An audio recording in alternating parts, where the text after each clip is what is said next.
ಇಷ್ಟು ದಿನ ವೆಯ್ಟ್ ಮಾಡಿ ಸಾಕಾಗಿತ್ತು. ಇದೇನಪ್ಪ ಇದು ಎಲ್ಲ ಟೀಮ್ದು ಪ್ರಾಕ್ಟೀಸ್ ಮ್ಯಾಚ್ನ ಸ್ಕೋರ್ ಕಾರ್ಡ್ ಬರ್ತಿದೆ. ಆದರೆ ಇಲ್ಲಿ ನಮ್ಮ RCBಗೆ ಏನಾಗಿದೆ, ಏನೋ ಪ್ರಾಕ್ಟೀಸ್ ಮಾಡ್ತಿದ್ರ ಇಲ್ಲಾಂದರೆ ಸುಮ್ಮನೆ ಅಡ್ಡಾಡ್ತಿದ್ದಾರ ಸ್ಟೇಡಿಯಮಲ್ಲಿ ಅಂತ ನೀವೆಲ್ಲ ತುಂಬ ಜನ ಟೆನ್ಷನ್ ಮಾಡ್ಕೊಂಡ್ಬಿಟ್ಟಿದ್ರಿ.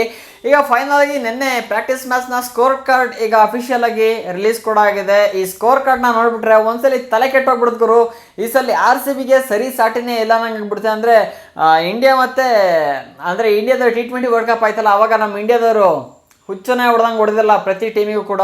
ಸೊ ಆ ಒಂದು ಸೀರಿಯಸ್ ನಂಗೆ ನೆನಪಾಗ್ತಿದೆ. ಅದೇ ರೀತಿಯಾಗಿ ಇಲ್ಲೂ ಕೂಡ ಅಷ್ಟೇ RCBಗೆ ಸರಿ ಸಾಟಿನೇ ಇಲ್ವೇನೋ ಈ ಥರ ರಿಯಲ್ ಮ್ಯಾಚಲ್ಲೂ ಕೂಡ ಹಿಂಗೆ ಆಡ್ಬಿಟ್ರೆ ನಿಜವಾಗ್ಲೂ ಕೂಡ ಯಾವ ಟೀಮ್ ಕೂಡ RCB ಮುಂದೆ ಉಳಿಯೋದೇ ಡೌಟ್ ಅನ್ನಿಸ್ತದೆ.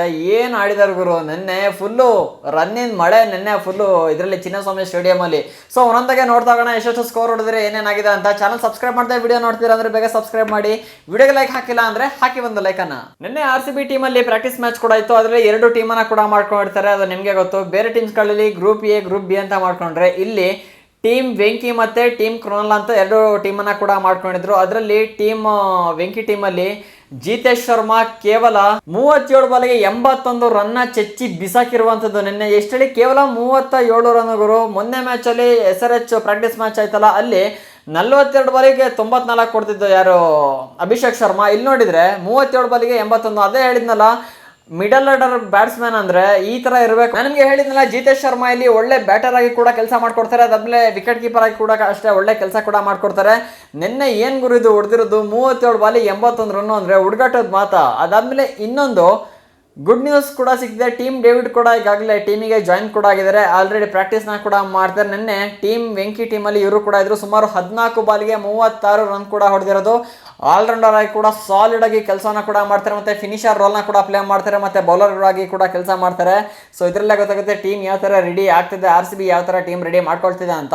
ನಿನ್ನೆ ನೋಡ್ಬೋದು, ಅದೇ 14 ಬಾಲಿಗೆ 36 ರನ್ನು ನಮ್ಮ ಕಿಂಗ್ ಕೊಹ್ಲಿ ಕೇವಲ 12 ಬಾಲಿಗೆ 29 ರನ್ನು ಅಷ್ಟೇ ಹೊಡೆದಿದ್ದಾರೆ. ಕಿಂಗ್ ಕೊಹ್ಲಿ ಪ್ರಾಕ್ಟೀಸ್ ಮ್ಯಾಚಲ್ಲ ಅಷ್ಟಿರಲ್ಲ, ಏನಿದ್ರು ರಿಯಲ್ ಅಷ್ಟೇ ನಮ್ದು ಏನಿದ್ರು ಅಂತ.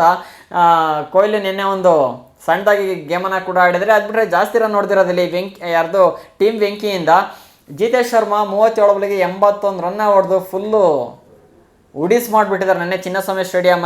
ಅಂದರೆ ಒಂದು ಸೈಡ್ ಉಡಿಸ್ ಮಾಡಿದ್ದಾರೆ. ಇನ್ನು ನೆಕ್ಸ್ಟು SRH ಮೇಲೆ ಬಿತ್ತು ಅಂದರೆ ಫುಲ್ಲು ಬಾಲ್ನೇ ಪುಡಿ ಮಾಡಿಬಿಡ್ತಾರೆ ಅನ್ಸುತ್ತೆ. ಜೊತೆಗೆ SRH ಟೀಮ್ನ ಕೂಡ ಆದರೂ ಆಲ್ರೆಡಿ ನಾನು SRH ಟೀಮ್ನ ಒಂದು ರಿವ್ಯೂ ವಿಡಿಯೋ ಕೂಡ ಮಾಡಿದ್ದೀನಿ. ಇಲ್ಲಿ ಐ ಬಟನ್ ಕೂಡ ಹಾಕಿರ್ತೀನಿ, ನೋಡಿ ಟೀಮ್ ಯಾವ ಥರ ಅಂತ ತಿಳ್ಕೊಳ್ಳಿ.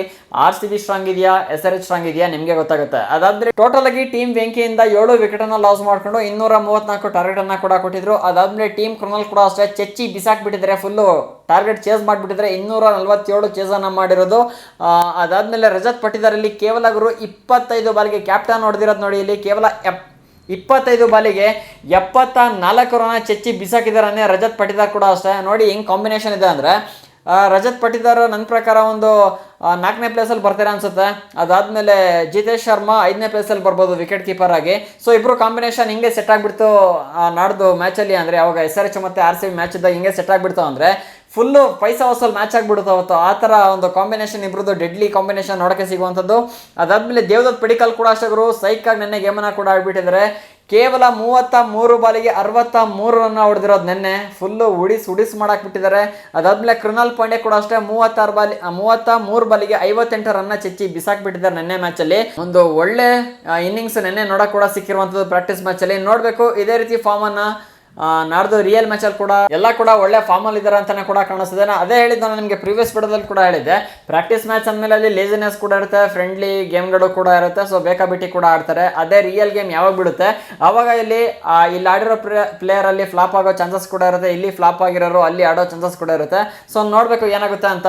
ಅದಾದಮೇಲೆ ಬೌಲಿಂಗ್ ಡಿಪಾರ್ಟ್ಮೆಂಟಿಂದ ಭುವನೇಶ್ವರ್ ಕುಮಾರ್, ಅದಾದಮೇಲೆ ಮಂಗೇಶ್ ಯಾದವ್ ಕೂಡ ಈಗ ಟೀಮಿಗೆ ಜಾಯಿನ್ ಕೂಡ ಆಗಿದ್ದಾರೆ.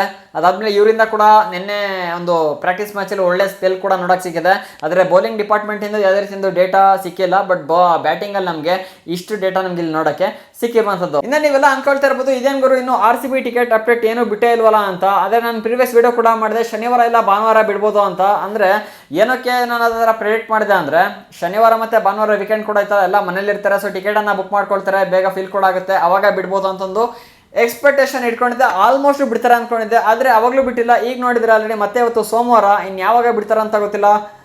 ಮ್ಯಾಚ್ ನೋಡಿದ್ರೆ ಮಾರ್ಚ್ 28ಕ್ಕೆ ಸ್ಟಾರ್ಟ್ ಕೂಡ ಆಗ್ತಿದೆ. ಈಗಾಗಲೇ ಮುಂಬೈ ಇಂಡಿಯನ್ಸ್ ಈಗಾಗಲೇ ಟಿಕೆಟ್ಸ್ ಅನ್ನ ಬಿಟ್ಬಿಟ್ಟು ಫೇಸ್ 1 ಅಲ್ಲಿ ಫುಲ್ ಕೂಡ ಮಾಡಿ ಅಲ್ಲಿ ಪಬ್ಲಿಕ್ ಗೆ ಟಿಕೆಟ್ ವ್ಯವಸ್ಥೆ ಮಾಡ್ತಿದ್ದಾರೆ. ಇಲ್ಲಿ ನೋಡಿದ್ರೆ RCB ಇನ್ನು ಫೇಸ್ 1 ಟಿಕೆಟ್ಸ್ ಬಿಟ್ಟಿಲ್ಲ. ಸೊ ಹಾಗಾಗಿ ಈಗ ಫ್ಯಾನ್ಸ್ಗಳು ಸ್ವಲ್ಪ ರಚ್ಚಿಗೆದಿದ್ದಾರೆ. ಸೊ ಗೊತ್ತಿಲ್ಲ ಏನಾಗುತ್ತೆ ಅಂತ ಕಾದ್ ನೋಡಬೇಕು. ಐ ಥಿಂಕ್ ಗೊತ್ತಿಲ್ಲ ಗುರು, ಪ್ರಿಡಿಕ್ಟ್ ಮಾಡೋಕ್ಕಾಗಲ್ಲ RCB ಅವ್ರು ಯಾವಾಗ ಬಿಡ್ತಾರೆ ಅಂತ ನೋಡಬೇಕು. ಬಿಟ್ಟರೆ ಬುಧವಾರದೊಳಗೆ ಏನಾದರೂ ಬಿಡ್ಬೋದಾ ಅಂತ ಒಂದು ಹೋಪ್ ಕೂಡ ಇದೆ. ನೋಡೋಣ ಏನಾಗುತ್ತೆ ಅಂತ. ಇದ್ರ ಬಗ್ಗೆ ಹೆಚ್ಚಿನ ಅಪ್ಡೇಟ್ಸ್ ಇತ್ತು ಅಂದರೆ ಕಾಮೆಂಟ್ ಮಾಡಿ. ನೀವು ಕೂಡ ವಿಡಿಯೋ ಇಷ್ಟ ಆಯಿತು ಅಂದರೆ ಹಾಕಿ ಒಂದು ಲೇಖನ. ಹೆಚ್ಚಿನ ಅಪ್ಡೇಟ್ಸ್ಗಾಗಿ ಚಾನಲ್ ಸಬ್ಸ್ಕ್ರೈಬ್ ಮಾಡ್ಕೊಳ್ಳಿ. ಸಿಗೋಣ ಇನ್ನೊಂದು ಫ್ರೆಶ್ ಕಂಟೆಂಟ್ ಜೊತೆಗೆ. ವಿಡಿಯೋ ನೋಡೋದಕ್ಕೆ ಧನ್ಯವಾದಗಳು. ಜೈ ಹಿಂದ್, ವಂದೇ ಮಾತರಂ.